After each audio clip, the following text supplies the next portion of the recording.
Most times, a lot of Nigerians are finding it so difficult to find out the reason why South Africans are created the way they are. This honest Nigerian called King Michael decided to break things down, the reasons why we have so many chaotic situations happening in Nigeria, and then putting out here to ask South Africans what they've actually done to maintain the peace and unity in their country. Because in case if you don't know, Nigeria is struggling worldwide. Like, we Nigerians are struggling, and we want to hear from our neighboring countries, South Africans, Ghanaians, and the likes of them. Let me know whether you agree with the claim or whether you disagree with the claim, whatever thing this young man said, and let's just find out the way forward. Because to be very honest, Nigeria as a whole needs help, and we need the help now. Watch this video. I believe Nigeria has to split, or Nigeria has to go back into regionalism. Ideally, don't split, but go back into regionalism, because the way Nigeria is set up right now just does not work. I'm being honest with you.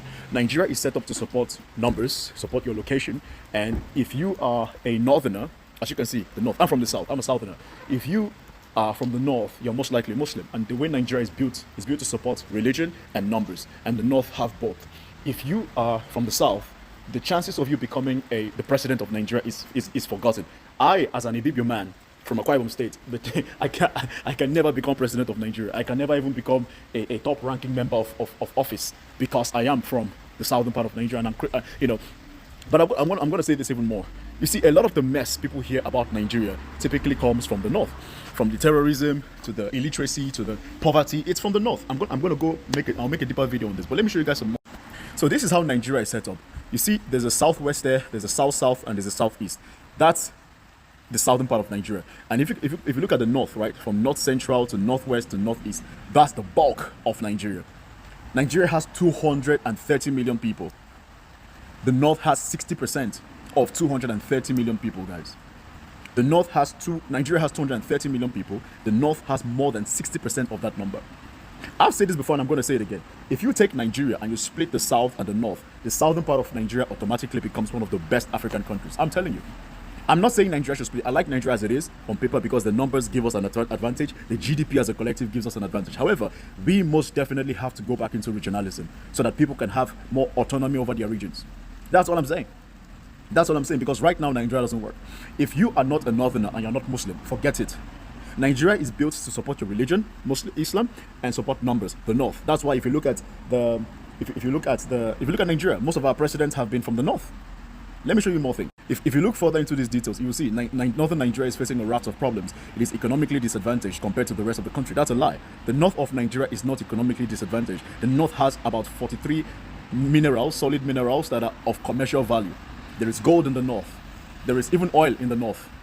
There is every single commercial mineral you can find in the world. It's in the northern part of Nigeria. But the thing is this, the northern leaders, the northern elites want to focus on oil and gas in the south. And the northern elites deliberately keep the northerners poor and hungry because they're easier to control. They don't want to develop the north, because if you develop the north, the people cannot be your zombies anymore. So they keep them hungry, they keep them angry, they keep them poor, they keep them ignorant, so that they're easier to control. This is what's going on in the northern part of Nigeria. This is it. This is the truth. So what I want to share with the global community is this. The bulk of the mess you hear about Nigeria comes from the northern part of Nigeria. From the poverty to the violence to the terrorism to the child marriages to the chaos. Most of it comes from the north. I'm not saying the south is perfect, absolutely not.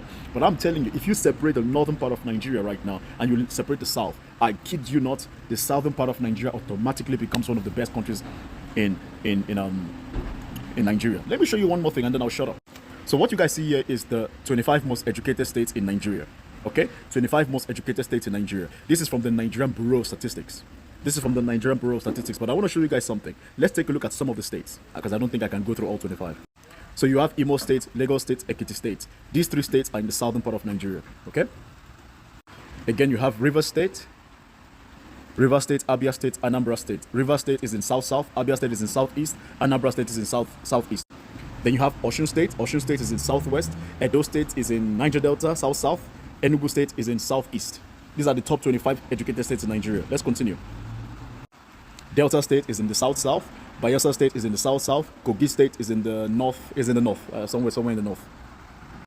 Then you have Ogun State. Ogun State is in the southwest. Ondo State is in the southwest. Oyo State is in the southwest as well. Then you have Cross River State in the south-south. This is where my mother is from. Akwa Ibom State in the south-south. This is where my father is from. Federal Capital Territory. This is in the north.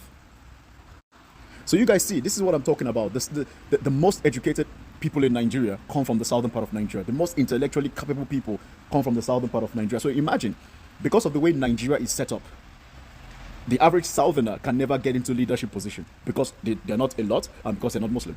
So this is how Nigeria is set up. Nigeria is set up to favor the northern part of Nigeria because they have more numbers and because they're Muslim. That's it. This is why Nigeria is chaotic.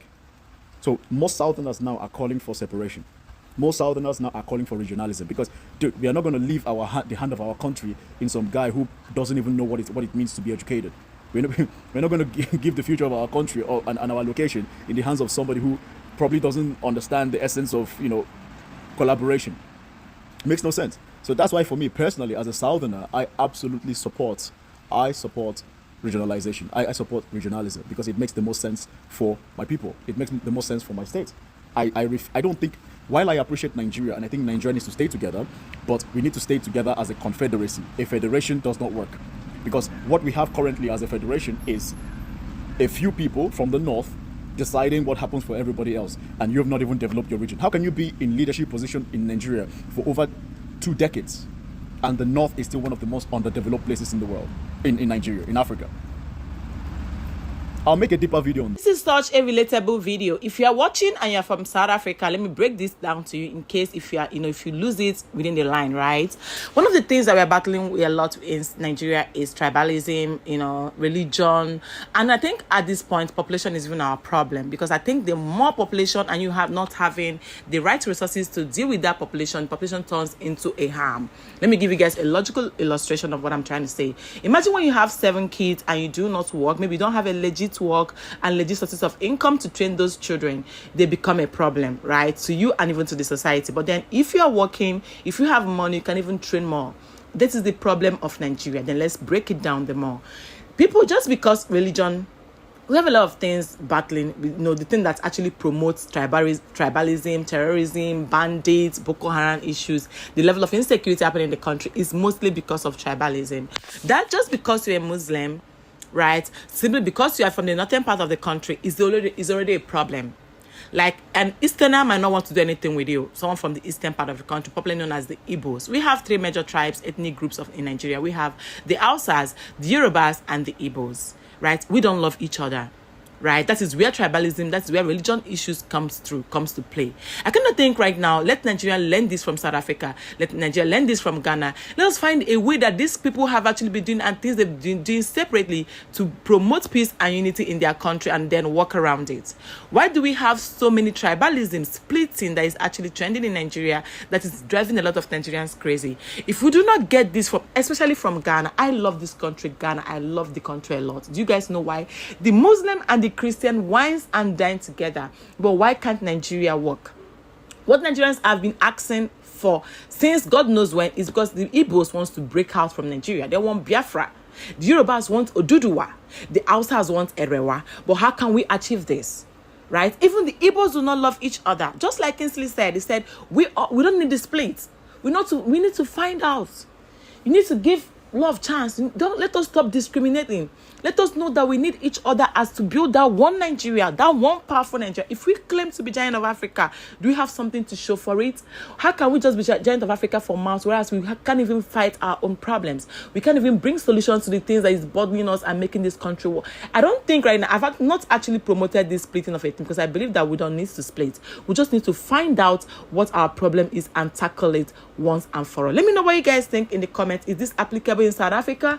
Let us know why South Africa has remained undefeated, unbreakable, and untouchable. Let's just probably pick 1 or 2 things from you guys. I'll be reading your comment down in the comment section. Make sure you subscribe. Make sure you let me know what you think in the comment section. And don't forget to give this video a thumbs up. My name is Julie. You are welcome to Julie Harrison. I would like to have you here. Bye.